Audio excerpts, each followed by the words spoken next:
When the Cherry Blossom Falls, written and read by Susannah Jong-Sook Bond. Chapter 1. South Korea, Yunde, Spring 1964.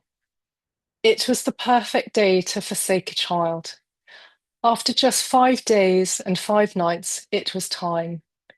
Changja held the cardboard box tight in her arms and glanced at her watch. 6:30 on market day. Merchants jostled for position while unpacking carts and cooking ancient recipes, so no one noticed her slipping through the market towards the police station. She stared at the words stamped across the box. Property of the US Army. Taking a deep breath, she cleared a patch of snow with her foot and set down the load in front of the police station, where the cherry blossom trees stood guard. She listened. Just distant murmurs of stall owners. Reaching into the box, she picked up the swaddle and gazed at her daughter's pink cheeks and pursed lips. Should she leave a message? Changja had thought about what to write again and again, and when Bomo, her faithful chaperone, was sleeping, she had scribbled her wish on a scrap of paper. The wheels of a cart creaked nearby, and a merchant called out, "Dried persimmons, sweet dried persimmons!" Leaning over, she tightened the yellow silk around her child. Breathing in the milky scent, she whispered a final farewell, slipped her note inside the swaddle, and turned away. With hunched shoulders, she counted her steps to the cherry trees on the other side of the road and hid behind the last tree trunk. 17 steps, the furthest she had ever been from her daughter. As she waited, she rubbed her hands together for warmth, turning her arm to see the time. 10 minutes had passed too long. She stepped out from behind the trees, 17 steps, and she would be complete again. 16, 15. A light went on in the police station. Changja froze. Too late. Still 14 steps away, she turned north. Without the weight of her child, she walked with the gait of someone much older, leaving small footprints in the snow. With each step, she counted the distance from her baby. She risked one last glimpse. Goodbye. The box remained untouched. Chapter 2. During the war, the bombing flattened most of Yaoundé, including the police station. Somehow, the cherry trees outside were still standing. When the town rebuilt the police station, a local leader insisted there were large windows at the front, so the police officer could admire the blossom from inside. Some said it was so politicians could keep an eye on the police. There was even glass in the door.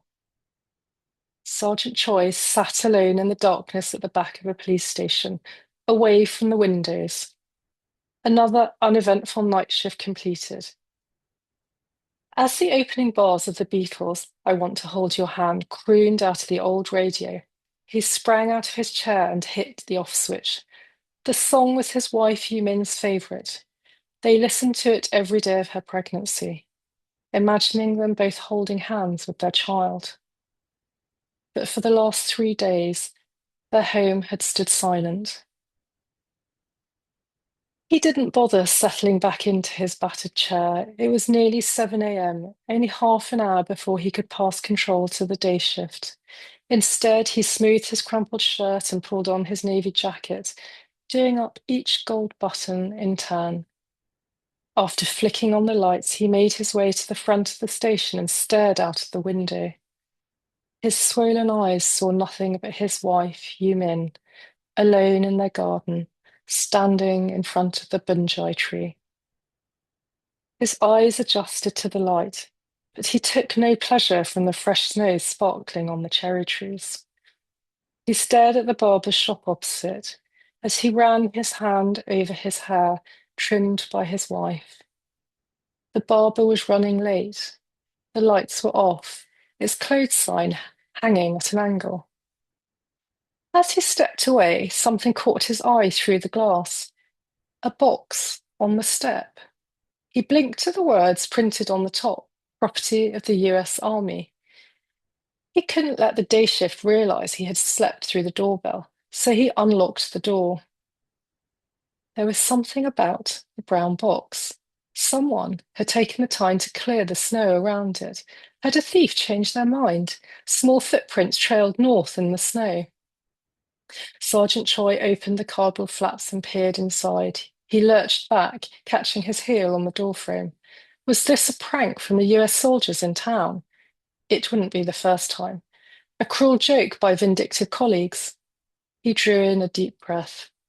Unlikely. No one else knew what had happened 3 days ago. Sergeant Choi shook his head. If this was a test, he would pass. All he had to do was his job.